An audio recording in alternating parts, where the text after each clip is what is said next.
Okey, kita tengok pada tajuk buku kita hari ini, iaitu tajuk yang ke-55 kan. Muka surat 365 tentang sakaratul maut.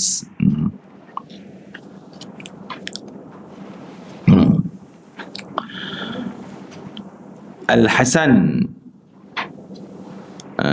muka surat 365. Al-Hasan berkata bahawa Rasulullah SAW pernah menyebut kematian dan kepedihannya. Maksudnya sakarat. Sakarat ni mabuk, susah, payah waktu nak mati. Assalamualaikum warahmatullahi wabarakatuh.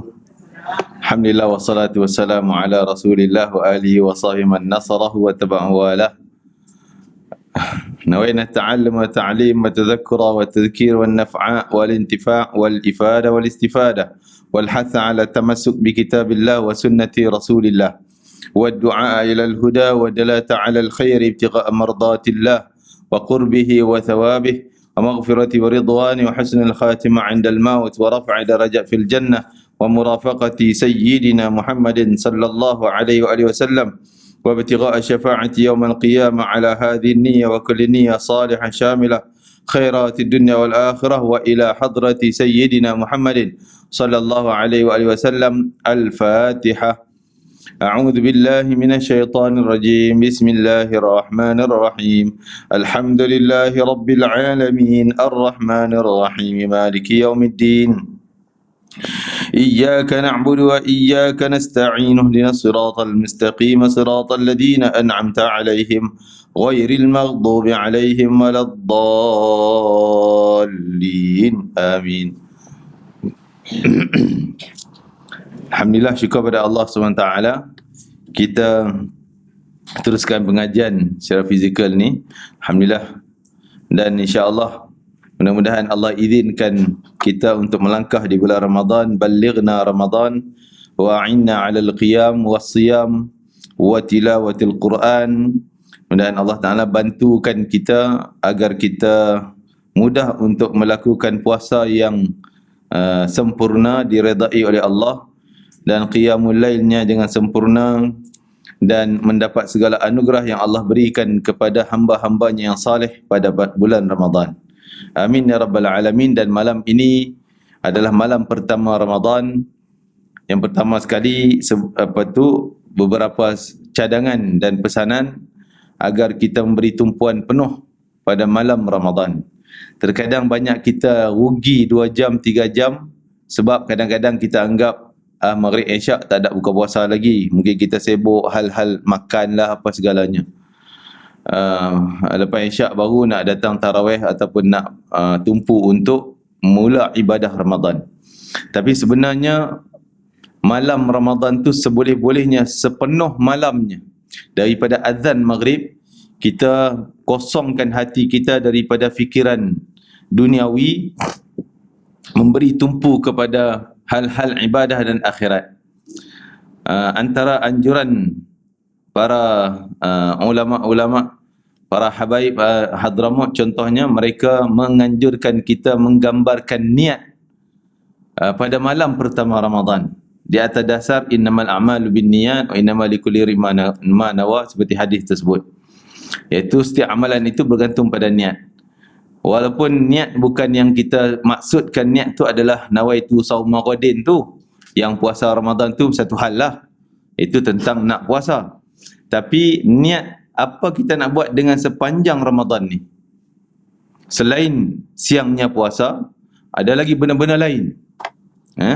Benda-benda lain, antaranya kita niat agar dengan Ramadan ni kita lebih dekat dengan Allah Ta'ala, lebih mencintai baginda Nabi SAW.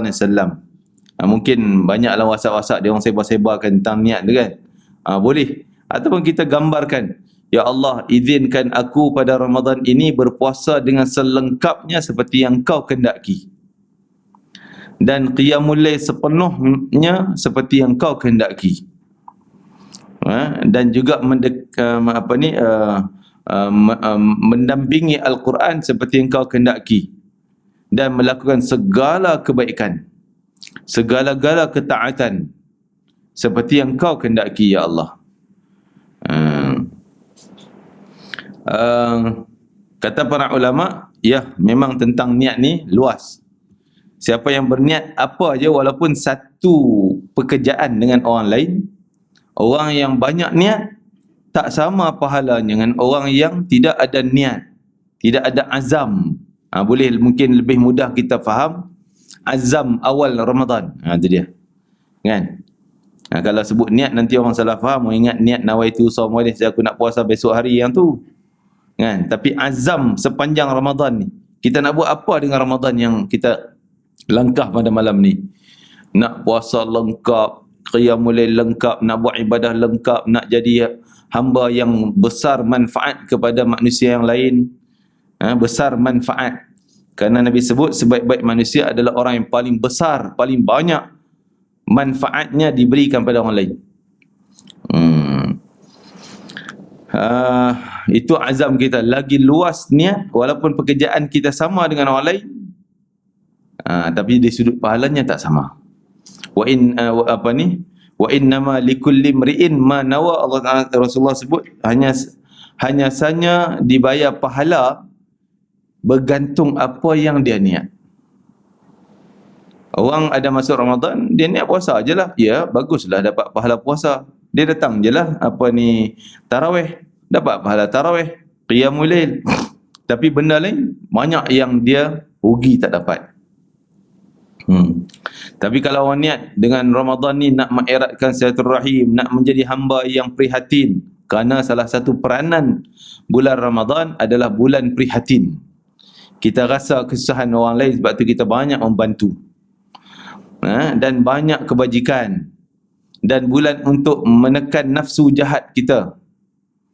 Niatnya itu juga menekan nafsu jahat kita, dan nak melakukan segala ketaatan yang kita ketahui maupun yang belum kita ketahui. Biar Allah yang bagi idea pada kita, bagi ilham, supaya kita teringat benda ni, dengar benda tu, buat benda ni. Jadi gambaran tersebut adalah pada malam pertama Ramadan. Sebagai riwayat mengatakan malam pertama Ramadan malam nadratullah. Allah Ta'ala nak tengok kesungguhan hambanya, hatinya sungguh-sungguh tak nak pada Ramadan. Jadi kita tunjukkan kesungguhan, nak yang ni, nak yang tu, nak yang ni. Khusus lagi satu, doa minta Lailatul Qadar. Malam ni dah minta awal-awal dah. Jangan nak tunggu malam 10 akhir tu baru nak doa Lailatul Qadar. Sekarang ni dan tiap-tiap malam. Izinkan aku beramal pada malam Lailatul Qadar dan mendapat ganjaran pada malam Lailatul Qadar. Ada orang yang dapat amal malam Lailatul Qadar tapi tak dapat ganjaran. Ada yang dapat amal tapi tak dapat ganjaran. Ada juga. Walaupun dia bertepatan dengan malam Lailatul Qadar. Mungkin dia di kalangan orang-orang yang mahrumin.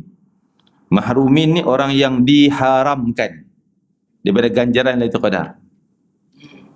Siapa? Yang pertama, syirik wal'iyadzubillah. Dan terlibat dengan unsur-unsur syirik. Seperti masih lagi duk terlibat dengan sihir, duk pergi jumpa bomoh lagi, apa segalanya. Hal-hal tu kena bertaubat awal-awal lagi, malam ni kena selesai. Jangan kita orang yang diharamkan nanti, penat je kita bangun Lailatul Qadar, apa pun tak dapat. Yang kedua, itu aqul liwalidaih, derhaka kepada kedua bapa. Yang ni penghalang besar. Bukan halang Ramadan je, bukan halang Lailatul Qadar je, halang segala-gala amal. Dia beramal, semayang, puasa, Ramadan, puasa apa semua, tapi ada penghalang besar. Derhaka kedua ibu bapa. Kerana Rasulullah sini sebut, wahai orang yang taat kepada Allah, buatlah apa yang kamu nak buat pun. Tapi selagi kau derhaka pada ibu bapa, ketaatanmu tak ada manfaat apa-apa. Bukan berarti kalau macam tu ustaz kata, tak apalah, kita tak payah semayang lah. Dah aku ni derhaka, tak payah semayang. Tak juga. Semayang terus kena buat. Mungkin sampai peringkat kita bertaubat dan kita minta ampun. Mungkin mak ayah kita ampun, yang Allah tangguh dulu tak nak bagi pahala, Allah pulangkan balik. Kan? Itu penghalang. Penghalang ni kita buat tapi tak sampai. Buang penghalang, benda tu sampai. Kan? Derhaka kepada kedua bapa, ini paling bahaya. Yang ketiga, silaturrahim, bab silaturrahim. Putus silaturrahim juga penghalang. Penghalang Lailatul Qadar. Kerana apa? Kerana pada malam tersebut Allah nak berhubung dengan hamba-Nya. Nak berhubung apa? Di sudut rahmat, nak bagi maghfirah, nak bagi pahala, nak bagi segalanya. Allah nak salurkan. Tapi kita pergi putus hubungan dengan orang lain, Allah pun putus hubungan dia dengan kita. Putus maksudnya tak akan bagi keampunan, tak akan bagi ganjaran, kelebihan dan sebagainya. Sebab Allah akan balas sesuatu balasan sesuai dengan apa yang dia buat pada orang lain. Dia putus dengan orang, Allah pun putus dengan dia. Dia kedekut dengan orang seperti Nabi pesan, Allah hadis Sayyidina Asma' tu. Lupa pula. Yang Nabi pesan, la tuki fayuki Allahu alaiki. Jangan kau kedekut, Allah juga akan kedekut dengan kau. Jangan kau sempit pemberian kat orang lain, sedangkan kamu mampu bagi, Allah juga akan sempitkan pemberian dia pada kau. Kau buat gitu, Allah buat gitu kat kau. Kita putus dengan orang, Allah pun putus dengan kita. Putus bukan bererti kita tak boleh, tak dapat makan, tak dapat minum, tak dapat tu, tak dapat ni. Dah, yang hal makan minum orang kafir pun dapat. Lawan Allah, menentang Allah, anggap Allah ada anak, ada isteri pun dapat makan, dapat minum. Hal dunia Allah tak kedekut. Bab makan minum, harta kau nak kaya, aku boleh bagi, kata Allah. Tapi hal akhirat, Allah bagi pada orang yang layak je. Tak layak, tak dapat. Tapi bab makan minum, walaupun kau kafir, syirik, tetap dapat. Kan? Kehidupan dunia tetap dapat. Silaturahim. Dan silaturahim lah penentu terakhir kita di akhirat nanti. Penentu terakhir. Dia yang menentukan, seolah dia penentu syurga nerakanya. Dia boleh rekomen pada Allah. Kenapa? Kerana silaturahim. Silah tu makna hubung. Rahim tu kasih sayang. Allah Ta'ala kata, ishtaqaqtu min ismi. Perkataan rahim tu adalah pecahan daripada namaku. Kan Allah Rahim, Maha Penyayang. Kita ni ambil sayang satu benda cukup, rahim je, hubung dengan orang. Tu, aku guna nama aku tu. Jadi kalau kau tak nak guna nama aku untuk kebaikan, aku pun tak nak beri yang aku punya sayang ni pada kau.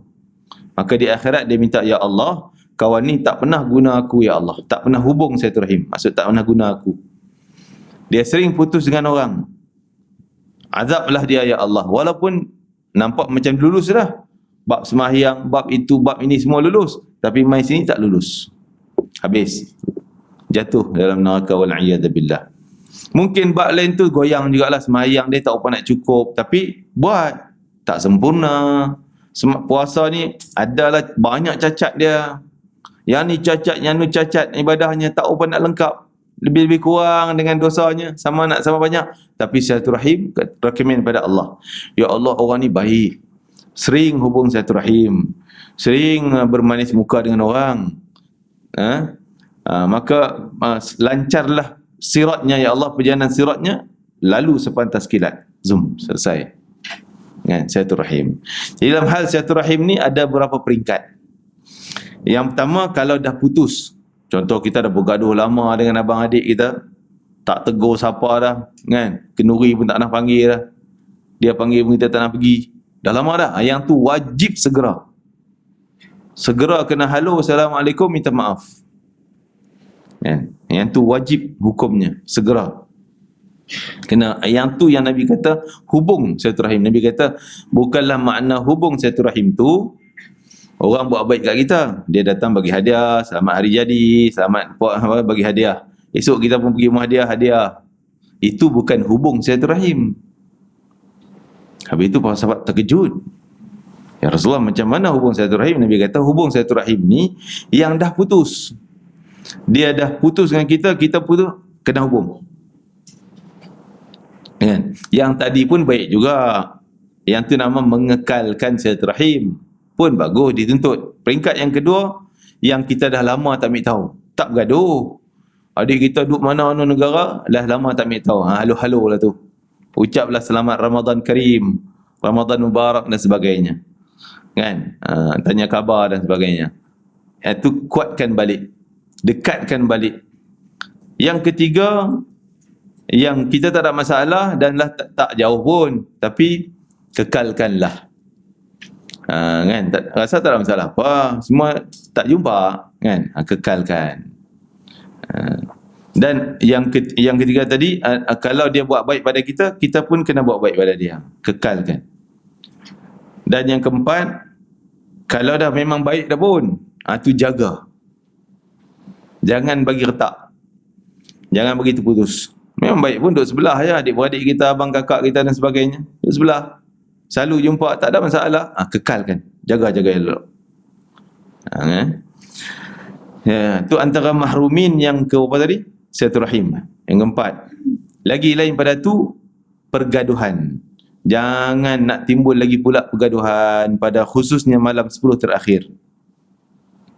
Jangan nak timbul gaduh malam tu, bertengkar pun jangan. Walaupun hal kecil, hal selipar, hal benda-benda kecil, siapa nak keluar pintu dulu kan, SOP ni tak nak apa. Engkau dulu, aku dulu. Jaga, jangan bertengkar. Dalam hal kecil jangan. Yang ni boleh jadi penghalang daripada kelebihan malam Lailatul Qadar.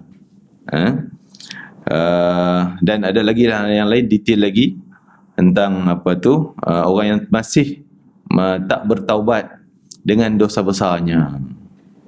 Malam tu pun ada lagi terlibat dengan dosa besar lah. Kenapa je lah macam-macam jenis-jenis dosa besar ni, tu juga jadi penghalangnya. Jadi yang tu seboleh-bolehnya sekarang ni, malam ni kita ada muhasabah, ada masalah, selesai sebelum langkah masuk azan maghrib ni. Sebab tu orang duk sebar minta maaf tu sama, bagus juga kan. Jangan tunggu raya baru nak minta maaf. Awal sebelum Ramadan ni kita nak supaya masuk Ramadan ni ringan badan kita, nak lari laju je, nak lomba sungguh-sungguh kan, selaju-lajunya. Macam orang nak lawan sukan tu, takkanlah nak tanggung beban berkilo nak lomba kan. Mesti dia ringankan. Kita pun nak ringankan dosa kita ni, supaya masuk dan boleh melaksanakan amal ibadah dengan lengkap sempurna. Masya-Allah. Dan ta'zim Ramadan, mengagungkan Ramadan, memuliakan Ramadan. Ta'zim Ramadan, mengagungkan benda yang diagungkan oleh Allah, ini satu ibadah.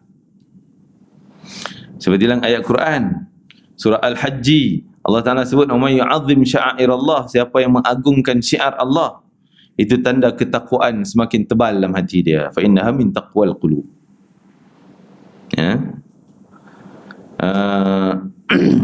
Apa dia mengagungkan apa yang syiar Allah, Ramadan syiar Allah.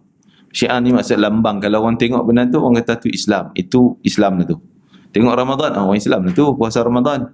Semayang, orang Islam tu. Quran, Islam tu. Nama Muhammad, orang Islam tu. Mengagungkan syiar-syiar Allah Ta'ala.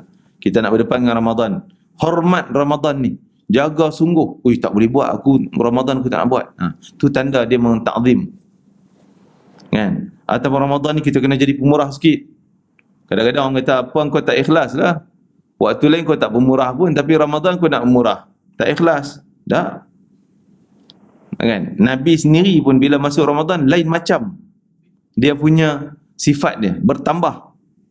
Daripada dulu memang dah ada sifat mulia, pemurahnya. Sayyidina Abdullah bin Abbas kata, Nabi ni memang sangat pemurah, luar biasa pemurah Nabi, sampai sanggup beri segala-gala apa yang ada pada dia. Kita tak sanggup, kita bagi sikitnya pun dah okey, tapi Nabi sanggup bagi segala. Baju yang dia pakai orang minta pun sanggup buka bagi kat orang, dia pakai baju lain. Kita tak sanggup, jangan minta lah takkan bagi punya. Yang kita beli untuk raya ni, mahalnya beli ni, minta pula kan. Jadi pemurah tu luar Ramadan. Bila masuk Ramadan, berganda lagi pemurah Nabi. Jadi ada penambahan. Begitu juga kita, di luar Ramadan dulu lain sikit, masuk Ramadan kita tambah sikit, bagi lebih baik, lebih pemurah, lebih rajin, lebih banyak rakaat, lebih banyak salawat kan? Semuanya lebih-lebih dari sudut ibadah. Itulah beberapa pesanan ringkas untuk kita melangkah pada malam ini. Dan selain daripada itu, kita banyak juga doa untuk umat Nabi Muhammad sallallahu alaihi wasallam. Contohnya, ya Allah ampunlah dosa aku dan umat Nabi Muhammad, rahmatilah aku dan umat Nabi Muhammad seluruhnya. Berilah keberkatan, kesihatan, afiat, perlindungan juga kepada umat Nabi Muhammad SAW. Seluruh umumkan doa kita. Okey, kita tengok pada tajuk buku kita hari ini, iaitu tajuk yang ke-55 kan. 300, muka surat 365 tentang sakaratul maut.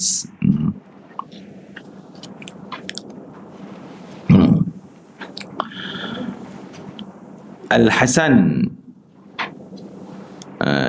surat 365, Al-Hasan berkata bahawa Rasulullah SAW pernah menyebut kematian dan kepedihannya. Maksudnya sakarat. Sakarat ni mabuk, susah, payah waktu nak mati tu.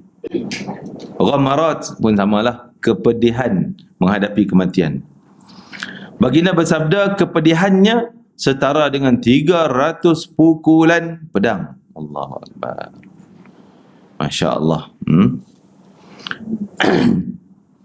Kita tak mampu nak gambar sebab kita tak pernah lalui. Kita pernah rasa sakit, mungkin ada orang injection lah, operation lah sakit, tapi sakit kita ialah taklah setara seumpama sakaratil maut. Lebih dahsyatnya. Baginda juga pernah ditanya tentang hal itu. Baginda menjawab, kematian yang paling ringan adalah seperti duri dalam wool. Wool apa ni, kain wool kan, dia kasar, dia ada tajam-tajam, kadang terasa macam jarum peniti tu cucuk. Tidak dapat dikeluarkan duri dari wool, melainkan tercabut juga wool. Macam itulah. Sayyidina Ali karamallahu wajhah berkata, berada dalam pertempuran dan berkata, jika kamu tidak membunuh, ni dalam perang, dia kata kalau kau tak bunuh musuh, matilah, kamu yang akan sakit nanti. Maksudnya kalau kau tak berani masuk dalam medan perang, kamu tak berani untuk menghadapi, kamu mati syahid, kamu mati biasa. Mati biasa sakit teruk lah. Mati syahid ringan. Demi Tuhan yang diriku dalam kuasaannya, 1000 kali pukulan pedang lebih ringan daripada pedihnya kematian di atas katil. Masya Allah. Dan dalam hadis juga tentang mati syahid, itu Nabi gambarkan seperti gigit semut ni, cek sikit, itu mati syahid, ringan sangatlah berbanding dengan mati biasa. Masya Allah, 1000 kali ya. Itu gambaran. Nak sebutnya bukanlah kita nak ukur pula, kita pergi tetap yang 1000 kali, tidak, tapi nak gambarnya dahsyatnya mati biasa ni kalau tak menghadapi mati syahid. Mati syahidlah mati yang paling ringan. Sebab tu Nabi sebut, siapa yang tak pernah minta mati syahid, aku takut-takut dia mati jahiliyah, mati sia-sia, tak ada manfaat apa. Tapi orang mati syahid, mati dia tu boleh jadi dosanya ampun dan 70 orang sekeliling dia terampun. Syafaat pada 70 orang. Dengan kematian dia, orang lain terlepas daripada neraka. Itu manfaatnya besar. Tapi kalau mati biasa, tak ada macam tu. Mungkin dosa dia pun tak terampun kan? Dah meraung-raung kan, meraung dan sebagainya, ialah sakit kan. Dan mungkin terkeluar perkataan maki menggambarkan dia tidak sabar di atas ujian Allah Ta'ala ketika tu, tak dapat pahala. Mungkin mengundang dosa lagi pula kan? Sakaratin. Shaddad bin Aus radhiyallahu anhu, sahabat Nabi, seorang sahabat Nabi, Shaddad bin Aus. Saya pernah ziarah makam dia di di Babur Rahmah, Baitul Maqdis. Makam dia situ. Sayyidina Shaddad bin Aus, dan dia terkenal dengan hadis tentang Sayyidul Istighfar. Nabi pesan kat dia suruh baca Sayyidul Istighfar. Shaddad, riwayat dia lah Shaddad bin Aus dalam riwayat Imam Bukhari. Dan dia sebut bahawa Nabi kata, kalaulah baca pagi, mati siang hari, mesti syurga. Baca petang, mati malam, mesti syurga. Tapi baca tu dengan penuh yakin, dengan penuh keikhlasan, muqinan fi, dengan keyakinan yang sepenuhnya. Itu Shaddad bin Aus radhiyallahu anhu. Dia berkata, kematian bagi orang mukmin merupakan ketakutan yang paling mengerikan di dunia dan akhirat. Ia lebih menyakitkan daripada digergaji dan direbus dalam kuali. Allahu Akbar. Macam mana kita nak sebut, nak rasa, memang tak dapat nak rasakan. Tapi dengan sekadar kita baca dan kita yakin.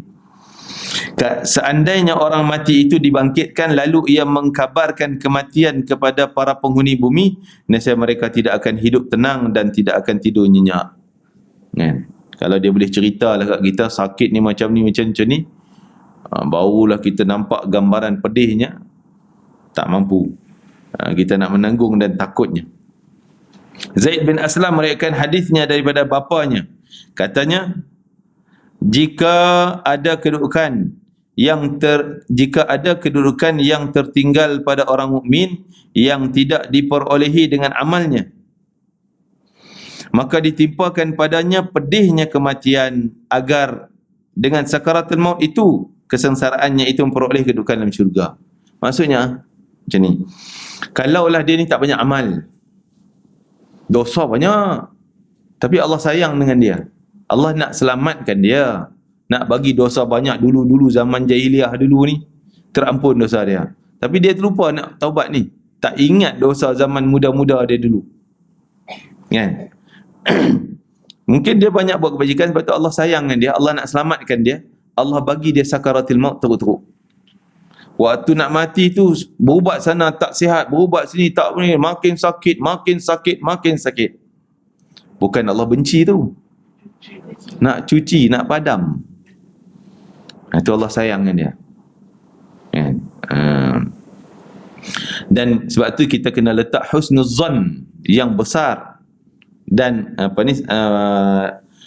pandangan baik kepada orang yang kadang-kadang kita ziarah orang sakit. Allah, apa kau teruk ni? Kau punya dosa teruk sangat ni. Ni Allah nak hantam kau ni. Kan? Silap dengan tu pun dia mati terus nak. Tak boleh. Apa pun kita, oh Masya Allah, Alhamdulillah, Allah nak ampun dosa. Sebab tu Nabi suruh doa, insya-Allah tahur. Cukup dengan perkataan tu. Apa dia tahur? Bersih dosa. Kita pergi ziarah orang sakit, tak reti nak doa panjang-panjang. InsyaAllah tahur, insyaAllah tahur. Mudah dikehendaki oleh Allah Ta'ala jadi macam ni, nak bersihkan dosa, nak padam silap-silap kita tu, yang kita tak ingat pun dulu-dulu ni apa kita buat ni, tak tahu pun, kena yang tu, kena yang ni. Tahur, kan? Ni dah pergi sembang kemain, kawan tu sampai tak boleh nak nyawa punya sembang, kan? Ubat makan ambil kat doktor mana, cocok mana, sampai tu tak jumpa kat pakar ni, tak try kau ubat ni saya jus ni, macam-macam cerita, ambil penat kawan tu. Elak habis nyawa itu je, kan? Duk jawab soalan kita. Pergi, dia dah sakit teruk dah, tak payah nak tanya banyak. Tahur, insya-Allah tahur, insya-Allah tahur. Doa je. Kan?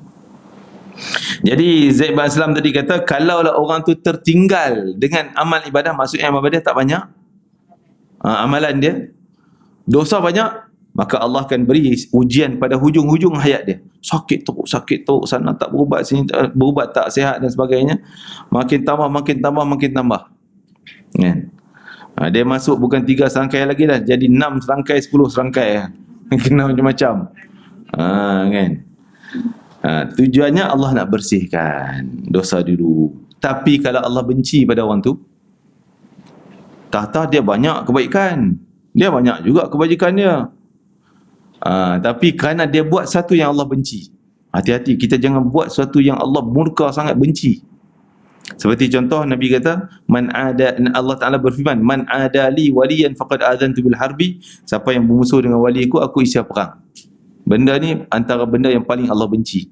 Kau bermusuh dengan wali aku, orang soleh wali aku, kau lawan, jaga engkau, Allah berdendam ni, aku akan perang dengan kau. Kalau perang, ini akibatnya, iaitu orang ni walaupun dia banyak amal ibadah, jadi Allah bayar amal ibadah dia tu dengan kebaikan dunia.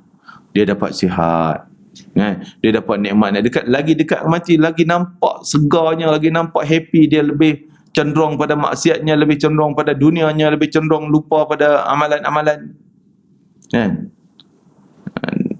Dia lupa pada amalan, sehingga Allah matikan dalam keadaan tu. Tu tanda mungkin Allah balas awal-awal. Engkau nak pahala engkau tu, aku dah bayar dah kat dunia. Akhirat siap engkau. Sampai akhirat, tak ada dah aku nak balas baik engkau, aku dah balas kat dunia. Siap azab je lah.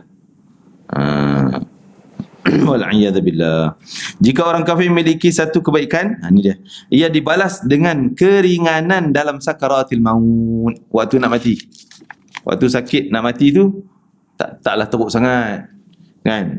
Mungkin dia dapat jumpa pakar, oh sihat, okey, happy, dia dah sihat, travel sana buat maksiat ni, buat lupa diri, akhirnya mati dalam keadaan demikian.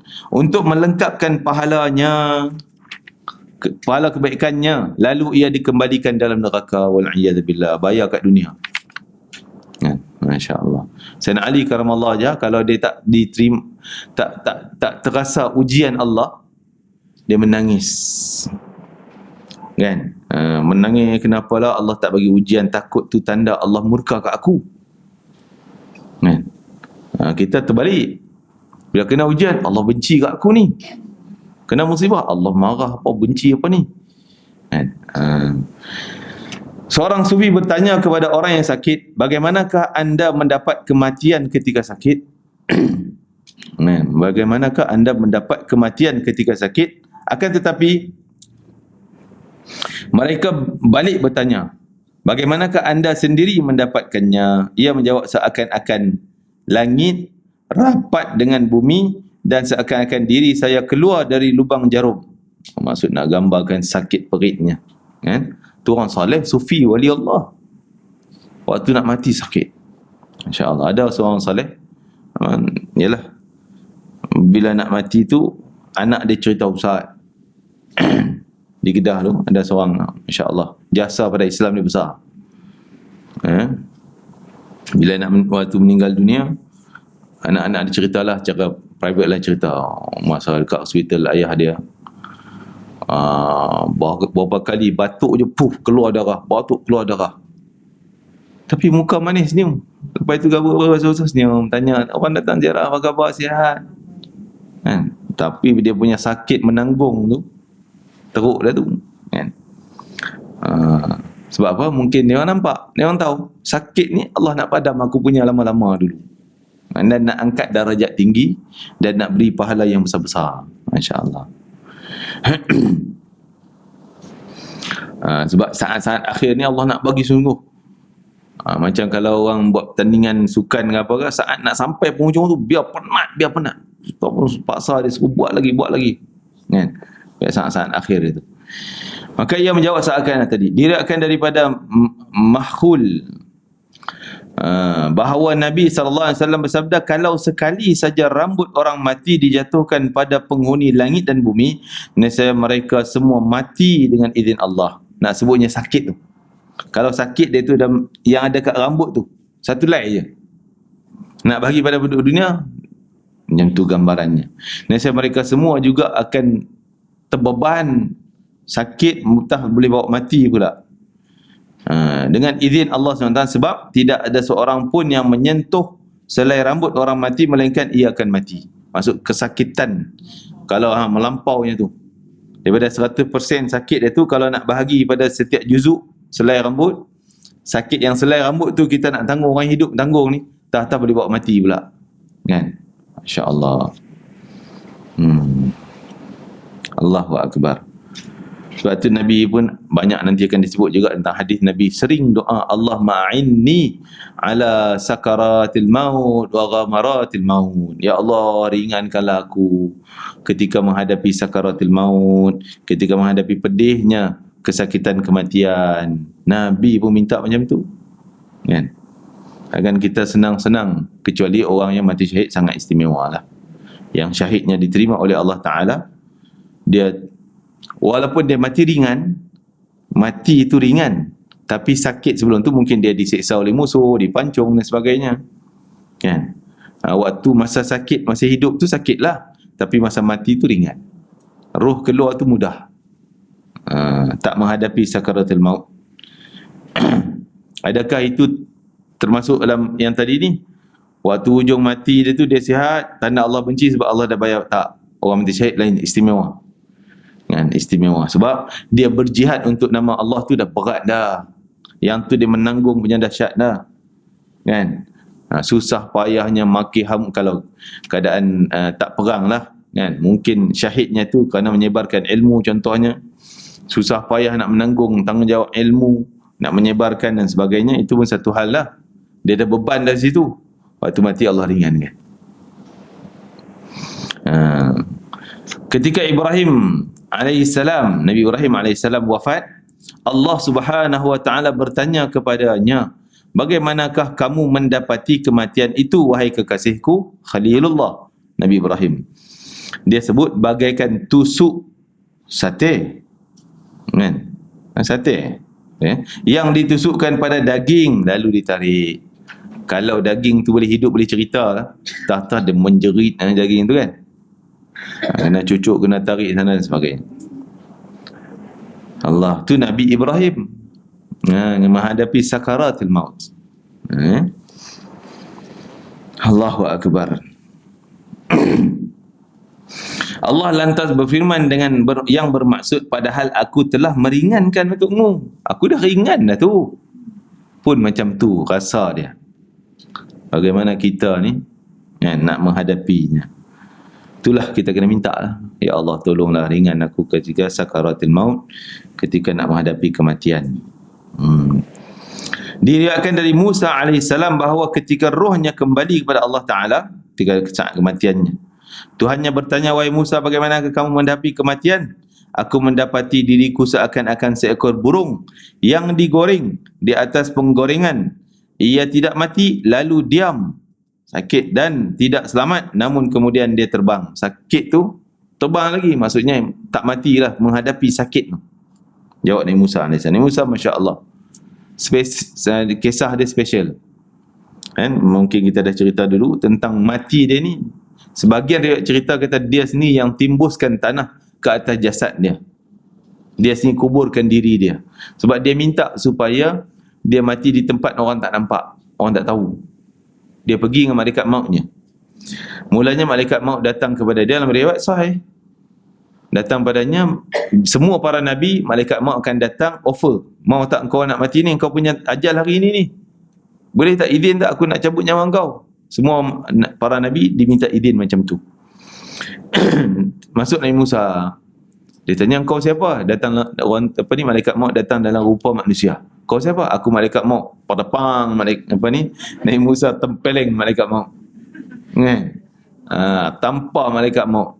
Sakit malaikat maut, naik pada Allah Ta'ala, mengadu pada, ya Allah, engkau hantar aku ni jumpa dengan orang memang tak nak mati ni, orang ni. Sampai aku cerita mati terus kena tumbuk, kena tampar. Maka Allah kata, kau pergi sekali lagi wahai Azrail, kau pergi pada Musa sekali lagi, bagi tahu dia, aku offer ke dia.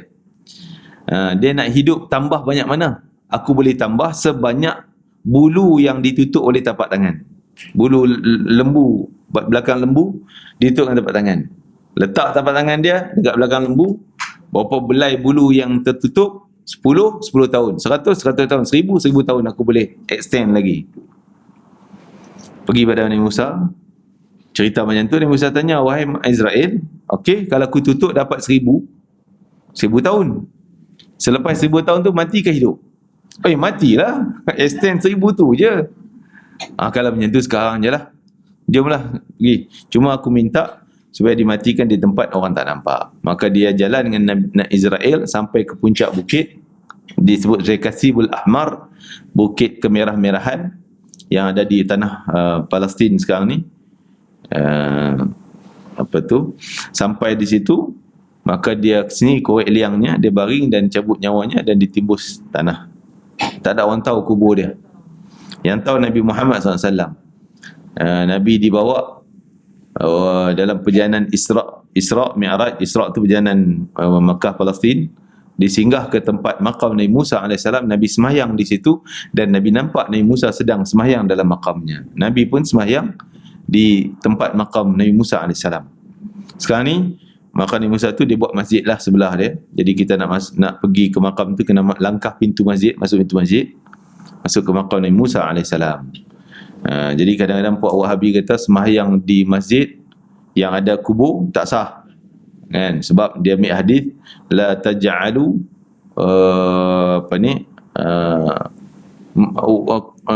qabri wathanan yu'bad, jangan kamu jadikan kubur aku ni berhala yang disembah, kan? Dia kata pergi sembahyang tu macam sembah kubur tu, kan? Tidak. Sedangkan di kubur Nabi Musa pun Nabi kita pun salat di situ, dan kita pun pergi ziarah kubur bukan nak pergi sembah, kita pergi ziarah lain. Dan kita betulan tu semayang pada Allah, pada kiblat Kaabah, bukan menghadap kubur. Kebetulan kubur duduk belakang dinding depan Kaabah tu, kiblat tu, depan kiblat tu. Nah, tu bukan kita sembah kubur, kita tetap pada Allah. Kebetulan duduk depan, tak ada masalah. Jadi Masya Allah Nabi Musa AS. Dan kenapa sedangkan ada lagi maqam para Nabi yang lain, kenapa Allah bawa Nabi kita Muhammad ziarah maqam Nabi Musa? Ada sebab, kerana Allah nak kaitkan syariat Nabi Muhammad SAW dalam peristiwa Isra Mi'raj tu dengan Nabi Musa, Nabi Isa. Sebab tu banyak kisah dan perjalanan Nabi Isra tu, banyak tempat Nabi Musa, tempat Nabi Isa, Baitul Laham dan sebagainya. Kenapa dikaitkan dengan dua Nabi tu? Kerana penentangan daripada umat yang berasal daripada Nabi itu sangat kuat, iaitu Yahudi dan Nasrani. Mereka kuat sangat nak lawan Nabi, maka Nabi siapkan persiapan, aku pergi ziarah Nabi engkau punya ajaran ni tak betul dan sebagainya. Ada Yahudi sekarang dan Nasrani. Okey, sebenarnya disebutkan di sini, itulah gambaran Nabi Musa AS tentang kematian yang sangat dahsyat. Aku mendapati diriku seakan-akan seekor burung yang digoreng di atas penggorengan. Ia tidak mati lalu diam dan tidak selamat, namun kemudian terbang, jawab Nabi Musa AS. Ya Allah.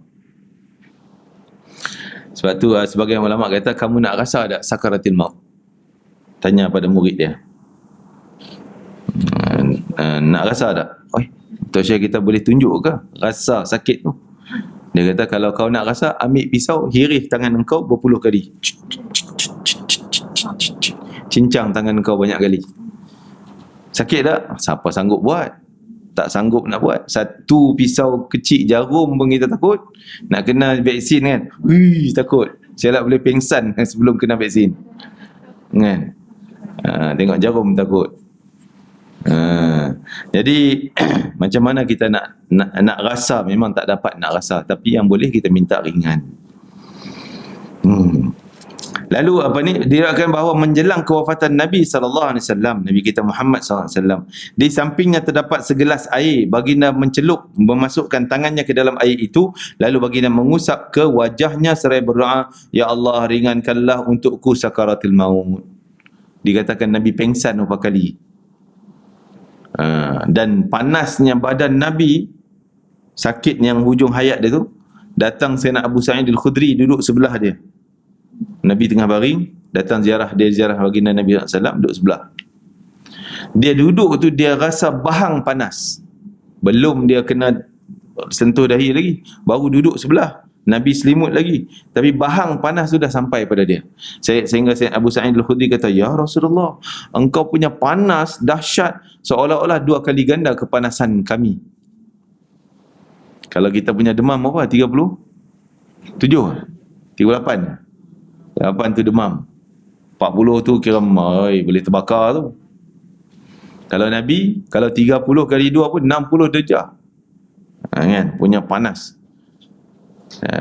Tapi tu kekasih Allah. Takkan Allah tak boleh bagi sejuk je, ringan, okey je, tiba-tiba mati pun senang. Itu boleh, Allah boleh buat. Tapi tanda Allah sayang, nak tunjuk pada hamba pun sama. Manusia, umat Nabi Muhammad menghadapi kematian dengan penuh kesakitan, semua akan kena. Walaupun dia soleh, lagilah teruk.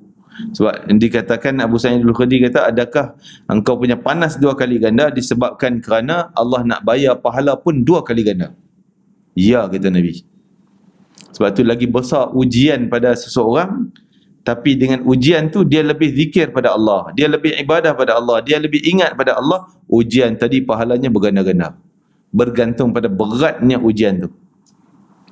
Lagi berat ujian, lagi besar pahalanya. Baginda sampai pengsan berkali-kali, dan panasnya sehingga Nabi panas, Nabi celup, sapu muka dia, kadang-kadang letak air zam-zam tu, celup air lah, celup dan letak di bibir. kerana panas sangat bibir ni, kering.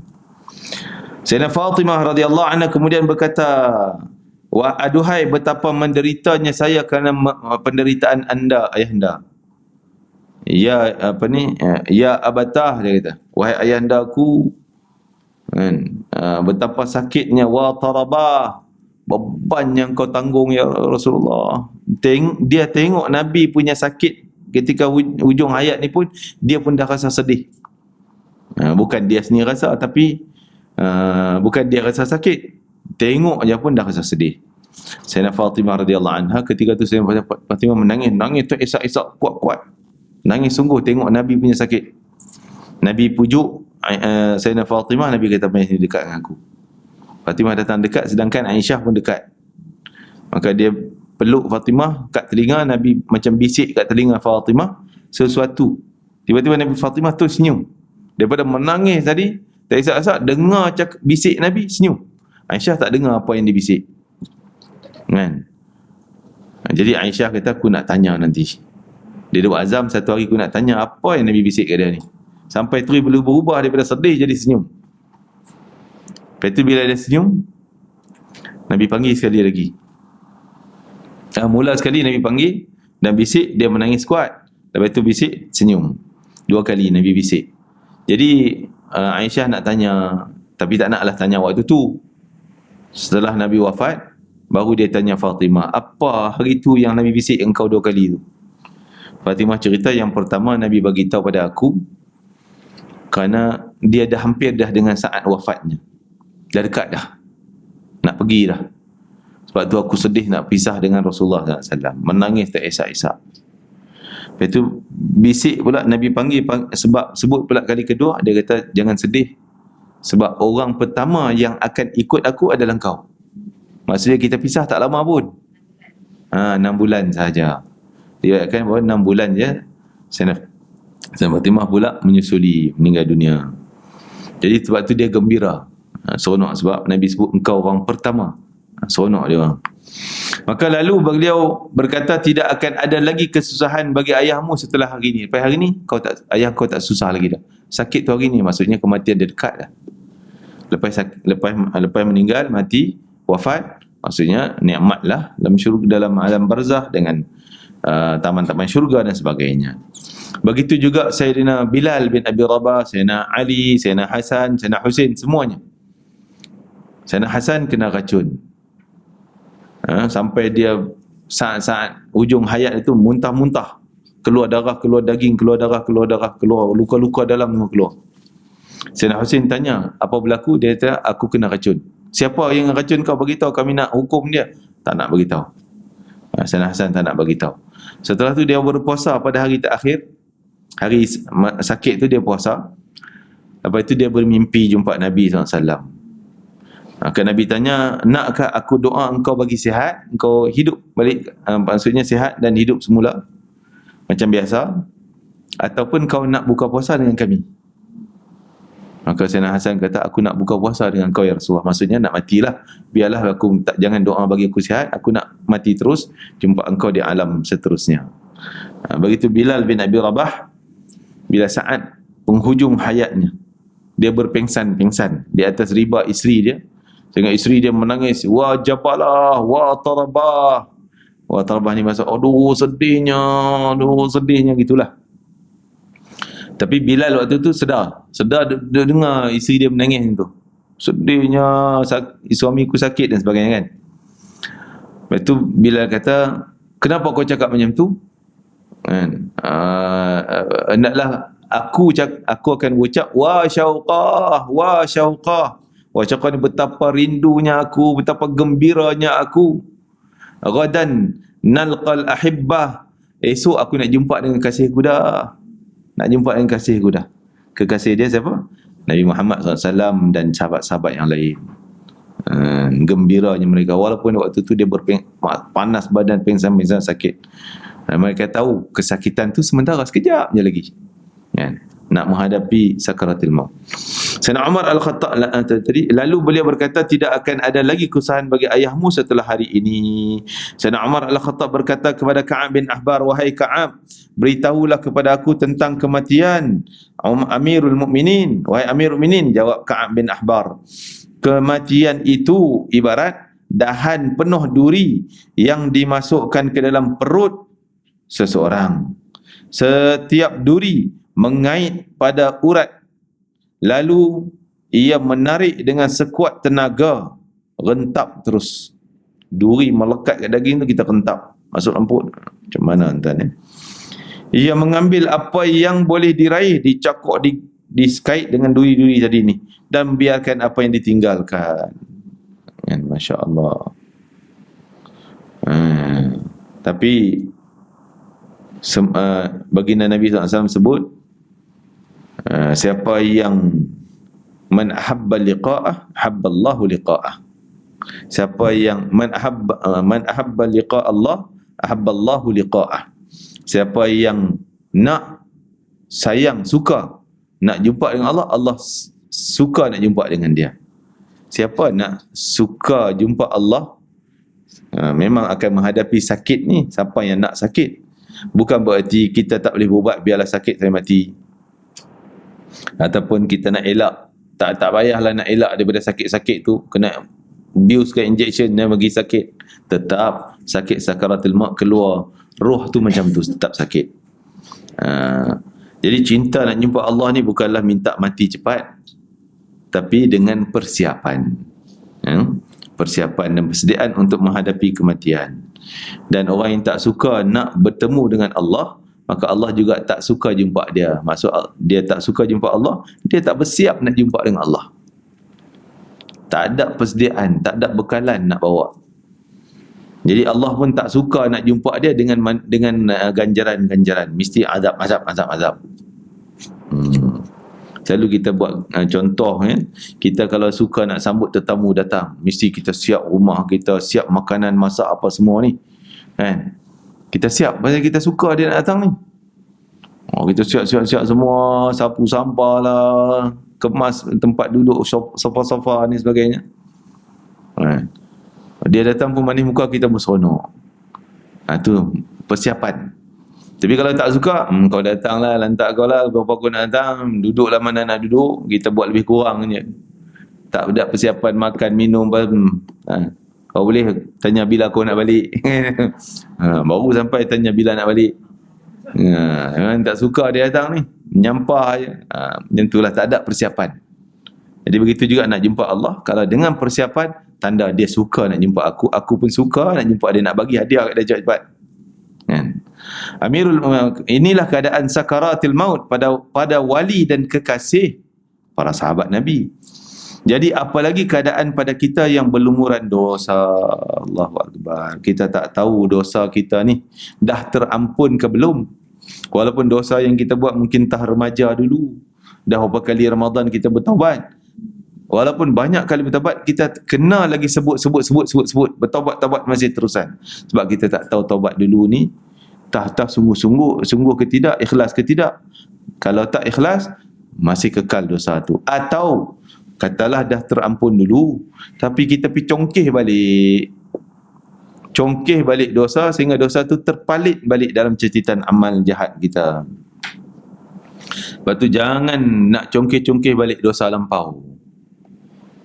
Macam mana congkeh balik dosa lampau? Iaitu kalau kita rasa bangga lagi dengan silap kita, dosa kita. Engkau ingat engkau je gangster, aku dulu gangster kampung dusun, tunjuk ni gambar aku dulu.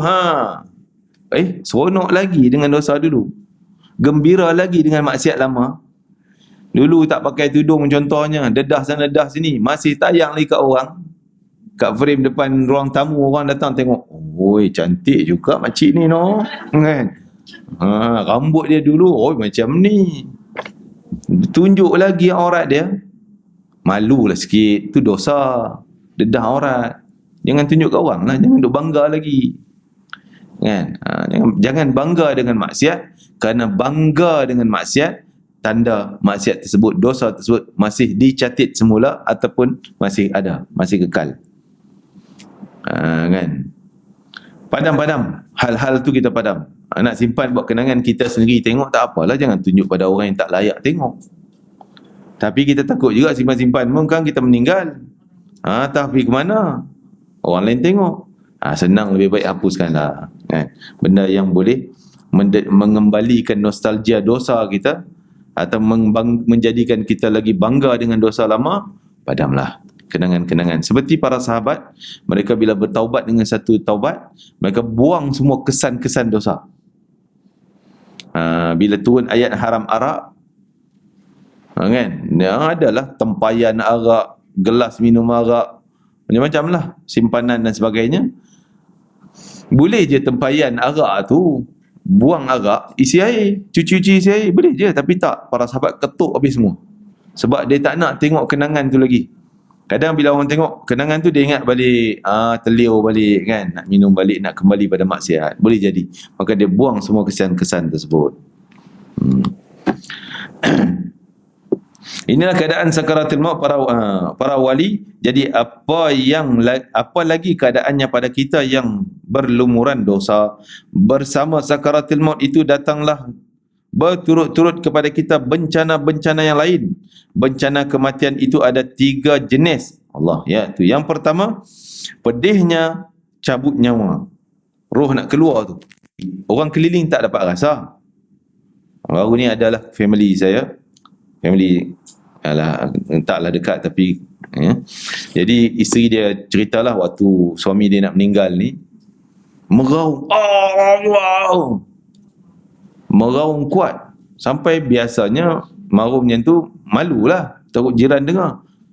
Isteri dia tak faham ni dengan sakaratul maut, dia pergi marah, diam sikit, apa ni, kuat sangat ni, malu kat orang ni.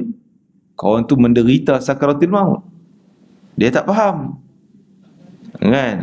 Jadi kita kena faham, orang yang sakit macam tu kita kena pergi tenangkan dia dengan janji-janji Allah. InsyaAllah Allah ampun dosa, istighfar banyak-banyak, kita baca Quran dan sebagainya supaya syaitan tak tambah mengganggu dia dan sebagainya kan.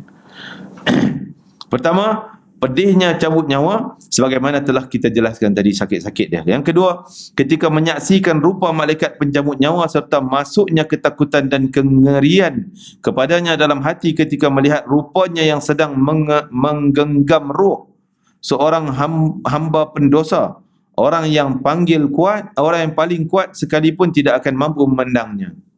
Dalam Al-Quran Allah Ta'ala sebut, walau tara idh zalimuna fi ghamaratil maut, kalau engkau boleh tengoklah bagaimana malaikat cabut nyawa orang zalim, orang jahat, iaitu dengan pukul belakang, nak ketuk, tarik roh ni, pukul belakang, pukul depan, hempak muka, pum. Kita tak nampak lah orang tu gini kan, tapi dia merasai. Masya Allah. Ini cerita Nabi Ibrahim. Nabi Ibrahim AS berkata pada malaikat cabut nyawa, malaikat Israel datang, dia tanya, apakah engkau boleh menampakkan rupamu yang sedang menggenggam roh? Boleh tak engkau lakonkan muka kau ni ketika kau nak cabut nyawa orang tu macam mana? Tunjuk kat aku tengok. Nabi Ibrahim nak tengok. Anda tidak akan, malaikat maut kata tak boleh, aku tak boleh tunjuk, engkau tak boleh tengok, engkau tak sanggup nak tengok, tak mampu, kata malaikat cabut nyawa. Tapi Nabi Ibrahim nak juga, dahlah bagi tunjuklah sekali kan, tunjuklah sekali, aku nak tengok sekali. Malaikat maut kata, engkau tak mampu Ibrahim, engkau tak tergamak nak tengok. Ya, tetapi nampakkanlah padaku. Dia nak juga, Nabi Ibrahim pujuk juga. Lalu malaikat pencabut nyawa tadi menampakkan rupanya. Rupa apa? Rupa waktu dia nak cabut nyawa orang zalim, orang jahat, di maksiat. Kemudian ia menoleh hingga nampaklah seseorang dengan kulit hitam, rambut berduri, berbau busuk, pakaian hitam, keluar dari mulutnya, sementara dari bibirnya berkobar api dan keluar asap. Nabi Ibrahim tiba-tiba jatuh pengsan. Nak tengok sangat, nak tunjuk sangat sampai pengsannya, tak sanggup nak tengok rupa malaikat maut ketika dia cabut nyawa orang jahat. Nabi Ibrahim tiba-tiba jatuh pengsan ketika dia sedar malaikat pencabut nyawa itu telah kembali dengan rupa biasa. Kemudian Ibrahim bertanya, wahai malaikat pencabut nyawa, seandainya ketika mati penderhaka itu tidak mendapati selain wajahmu, nescaya hal itu sudah memadai. Maksudnya kalau dia tak sakit hal lain lah, tak sakit pasal cabut nyawa, dia tengok muka engkau pun dah sakit dah. Tengok gerunnya kau punya rupa ni pun dah boleh sakit dah. Seteruk dah sakitnya. Abu Hurairah, tapi dalam riwayat lain diceritakan kisah Nabi Ibrahim ni, minta pula tengok wajah malaikat maut ketika nak cabut nyawa orang soleh pula macam mana. Takkan rupa tu juga. Rupa yang busuk ngeri tadi ni. Barulah tu yang tu malaikat senang tunjuk. Dia tunjuk wangi, bersih, manis muka. Sebab tu antara bahagian tandanya orang soleh meninggal dunia, dia senyum. Sebab kita bila tengok orang cantiknya, cantiknya, muka kita pun manis, berseri. Waktu tu cabut nyawa. Jadi kekal muka dia tu pun jadi manis. Masya Allah. Antara tanda lah. Tapi tak perlu kita nak tengok tanda tu. Tengok dia ni malaikat datang wangi ke busuk tu kan. Tengok. Ambil gambar pula saya. Jangan. Jangan ambil gambar mengaibkan si mati. Tolonglah. Kadang orang ambil gambar tunjuk. Sebar. Jangan. Kadang waktu tu kita tengok okey je, tak ada aib apa pun Ustaz. Tapi orang lain mungkin tengok nampak lain. Dia kata, tengok kedut dia ni lain macam ni nampak. Kau ni teruk. Ni tanda tak baik. Macam-macam kau nak tafsir kan? Jangan. Boleh kita tak payah tunjuk. Kau nak tunjuk mayat pun tunjuk yang dah cantik. Sebab tu sunat. Sunat orang yang mandi jenazah ni kena wangikan jenazah. Taruh minyak wangi, buat bagi cantik, bagi kain putih yang bersih, supaya orang tak timbul perasaan gambaran-gambaran, tafsiran-tafsiran yang tak baik. Nanti orang tahu, tengok kain kapan dia kotor dia baru bungkus tadi. Ni mesti dosa banyak ni. Orang nak tafsirnya macam su'zan. Datang busuk, tak busuk peluh yang mandi, orang yang mandi tu bau peluh dia busuknya. Mayat ni dosa banyak ni pasal busuk. Ni jahatnya orang. Jadi wajib orang yang mandi mayat wajib sembunyikan segala rahsia daripada si mayat. Haram dia membongkarkan rahsia orang mati. Haram, berdosa. Kecuali untuk kebaikan, sebolehnya rahsiakan siapa. Maksudnya jangan sebut ni yang mati semalam petang tu, orang tu dia punya mayat teruk. Jangan. Kita boleh cerita kalau begini mayat macam ni azab ni nampak dah tu ni. Boleh nak cerita, tapi jangan sebut siapa. Mungkin dia mandikan 100, 200, 1,000 orang. Jadi orang tak boleh nak jangka, fulan tu lah tu, suami dia lah ni, isteri dia lah ni. Orang tak dijangka, tak apalah. Ala kulli hal, sebaiknya dia sembunyi. Kalau selagi dia menyembunyikan rahsia yang berlaku pada si mati, Allah ampun dosanya. Allah itu jadi salah satu pengampunan dosanya. Abu Hurairah meriwayatkan hadis daripada Nabi SAW bahawa Daud AS adalah seorang yang sangat cemburu. Jika pergi keluar rumah, dia selalu mengunci pintu. Pada satu hari dia pergi ke rumah, ini cerita malaikat masuk dalam rumah dia. Dia pergi keluar rumah, setelah terlebih dahulu kunci pintu dah. Isterinya mengawasi, isterinya duduk dalam rumah. Namun tiba-tiba ada seorang lelaki dalam rumah. Dah kunci, tengok ada lelaki juga. Isterinya berkata, siapa yang masuk ni? Masukkan lelaki ini. Kalau Daud datang, pasti dia melemparkan dengan gelas. Engkau jangan masuk. Kalau suami aku balik, mesti kau kena nanti pukul. Tidak lama kemudian Nabi Daud balik, datang dan melihat orang itu. Dia bertanya, siapa kamu? Aku adalah yang tidak takut kepada raja-raja dan tabir tidak menghalang mereka dariku. Maksud dinding rumah pun aku boleh masuk. Aku adalah tak takut pada siapa. Dinding rumah, tabir macam mana pun aku boleh lintas masuk. Kunci lah macam mana aku boleh sampai juga. Baru Nabi Daud tahu ini malaikat ni. Nabi Daud kata, demi Allah, jadi kamu adalah malaikat pencabut nyawa. Tak ada benda yang boleh halang kau. Diriwayatkan bahawa Isa AS melewati sebuah tengkorak, lalu dia memukulnya dengan kakinya. Dia berkata, berkatalah dengan izin Allah. Tengkorak itu pun bercakap, wahai Ruhullah, Nabi Allah ni, dulu aku adalah seorang raja. Dia kata, ketika aku duduk di atas singgasana kerajaanku, tiba-tiba nampak kepadaku malaikat pencabut nyawa. Di hadapannya hilanglah setiap anggota tubuhku, kemudian nyawaku keluar. Inilah sengsara yang dialami oleh orang-orang yang melakukan maksiat dan dicukupkan dengan orang-orang yang taat. Ikrimah meriwayatkan, wallahu alam. Sekadar itu kita berhenti sini. Itulah gambaran sakaratil maut. Allahu Akbar, yang kita memang tak mampu untuk menghadapinya, tapi walau bagaimanapun hanya kita mohon pada Allah Ta'ala ringan ketika sakaratul maut, tetapi tetap kita akan hadapi. Walaupun ringan, tapi ada juga, kecuali orang mati syahid hanya sekadar gigitan semut sahaja. Dan antara orang yang juga meringankan ketika sakaratul maut selain pada minta daripada Allah doanya, amalan dia. Amalan dia banyak meringankan beban orang lain, khususnya meringankan beban daripada mak ayahnya, suaminya. Kalaulah didoakan oleh mereka, dia juga akan Allah ringankan sakaratil maut. Doa mak ayah tu sangat berharga. Ya. Ya. Tak. Okey. Syahid ada 3 bahagian. Syahid dunia akhirat, satu. Yang kedua syahid dunia sahaja. Yang ketiga syahid akhirat sahaja.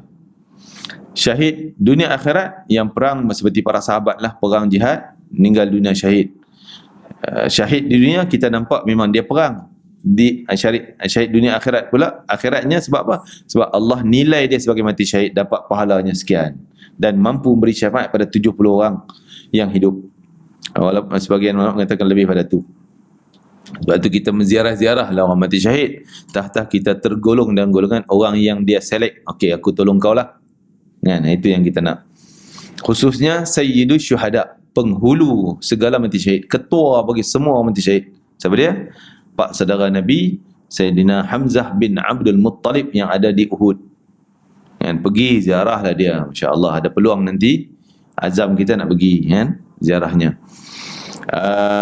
Tu syahid dunia akhirat, yang tu tetaplah yang seperti kita sebut tadi, macam gigit semut dan sebagainya. Yang kedua syahid dunia sahaja. Syahid dunia saja maksudnya dia pergi perang tapi tak ikhlas, nak menunjuk-nunjuk, riak dan sebagainya. Maka syahidnya orang nampak aja, kita aja nampak dia ni macam mati syahid, tapi di sisi Allah tak dikira mati syahid. Tapi kematian dia memang terseksa. Kematian dia terseksa sebab Allah tak terima syahid dia, Allah tak terima amalan dia. Seperti seorang sahabat Nabi dalam perang Badar, Khaybar, dalam perang Khaybar, bila selesai perang, sahabat bacalah list nama ni syahid, nama ni syahid, nama ni syahid, sampai satu nama Nabi kita ledak, dia dalam neraka. Terkejut sahabat. Ni bersama rombongan sahabat Nabi, tentera Nabi datang perang Yahudi, mati dibunuh oleh orang Yahudi. Nabi kata dalam neraka. Sebab apa? Sebab dia ambil sehelai selimut selendang daripada harta ditinggalkan oleh musuh rampasan perang. Tak boleh ambil, dia ambil sembunyi. Cantiklah kot, dia ambil sembunyi nak jadikan hak dia. Sebab patutnya harta rampasan perang longgok pada Nabi, Nabi bagi, nah kau ambil pedang, kau ambil kuda, kau ambil ni sebagainya. Dia takut dia tak dapat yang tu, dia nak sembunyi. Dia nak sembunyi ambil kat dia. Jadi dia meninggal dunia tak sempat nak ambil, mati dalam keadaan dia mencuri harta rampasan perang. Tu pengkhianatan yang besar. Syahid dia tak diterima oleh Allah Ta'ala. Dan yang ketiga syahid akhirat. Ni lagi banyak lah syahid akhirat. Bahagian perempuan lagi banyak ni syahid akhirat. Contohnya meninggal ketika melahirkan anak, syahid akhirat. Meninggal kerana sakit dalaman, tapi apa pun semua dengan kesabaran lah. Dia sabar, mengharap pahala, dia dikira mati. Pahalanya mati syahid, tapi jenazahnya diuruskan dengan urusan biasa. Mandi, solat dan sebagainya kan. Kapan, macam biasa, macam orang mati biasa. Tapi dari sudut pahala sama level dengan yang perang yang pertama tadi. Tapi waktu dia mati, mudah-mudahan dia mati juga macam level yang pertama tadi, ringan, mudah. Dan orang yang mati dalam menuntut ilmu, bukan yang menuntut ilmu ni hanya budak-budak belajar agama aja. Tak, kita ni menuntut ilmu ni. Niatlah datang dari rumah, aku datang ke masjid ni nak menuntut ilmu. Dari rumah tu tergambar benda tu, azam dah ada dan nak menuntut. Katalah minta jauh kan, berlaku apa, meninggal dunia sebelum sampai tempat ni, matinya mati syahid kerana keluar menuntut ilmu. Syahid akhirat, pahalanya mati syahid, tapi pengurusan jenazah macam biasa. Tu syahid dunia tadi macam biasa. Tak, syahid dunia tadi macam yang pertama. Dua golongan yang pertama tadi diuruskan macam mati syahid. Tak payah kita nak mandi, kapan, hanya ke bumi. Solat tak boleh, ke bumi sahaja. Tak solat. Tapi syahid akhirat kena buat semua. 4 benda urusan jenazah. Mandi, kapan, solat, ke bumi. 4 urusan. Allahu Akbar. Dan yang ketiga, selain daripada itu, mati syahid akhirat, orang yang minta mati syahid. Sering, sungguh-sungguh dia minta mati syahid. Ya Allah, kurniakanlah aku mati syahid, mati syahid, mati syahid. Tiba dia mati biasa. Mati biasa kat rumah. Sakit tu sakit ni je. Kena COVID ke contohnya, kan? Tapi pahalanya Allah bayar seperti yang dia minta. Niat dia tu. Sungguh-sungguh. Tak, yang mati syahid yang pertama tu dia dapat syafaat untuk orang lain 70 orang, kan? Tapi yang mati syahid akhirat tu untuk dia lah, pahala untuk dia. Dia selamat, diampunkan dosanya, terus ke tingkatan syurga. Masya Allah. Tapi peluang lagi besar. Ada satu kisah yang terakhir nak sebut di sini. 2 orang lelaki sahabat Nabi yang masuk Islam zaman Nabi, dan seorangnya dia mati syahid di medan perang, tapi tak sempat jumpa dengan Ramadan dalam hidup dia. Seorang lagi sempat jumpa Ramadan, tapi tak, mati dia biasa, bukan dengan cara mati syahid. Jadi salah seorang sahabat mereka berdua ni mimpi, kerana mimpi dalam mimpinya dia nampak bila nak dibawa ke dalam syurga, Allah perintah supaya bawa dulu jenazah yang bertemu dengan Ramadan tadi ni, yang tak mati syahid. Dia pun heran, kawan ni mati syahid, tapi kenapa yang ni dulu? Dia tanya kepada sahabat yang lain, maka dikatakan bahawa kedudukan Ramadan tu, martabat Ramadan ni melonjak, menyebabkan tingkatan dia paling tinggi dan paling cepat untuk ke syurga. Jadi itulah kita berangan sungguh, walaupun kita berapa jam lagi je nak masuk Ramadan ni, tapi kita tak tahu nyawa kita, apa yang berlaku kita tak tahu, tak sempat pun Ramadan.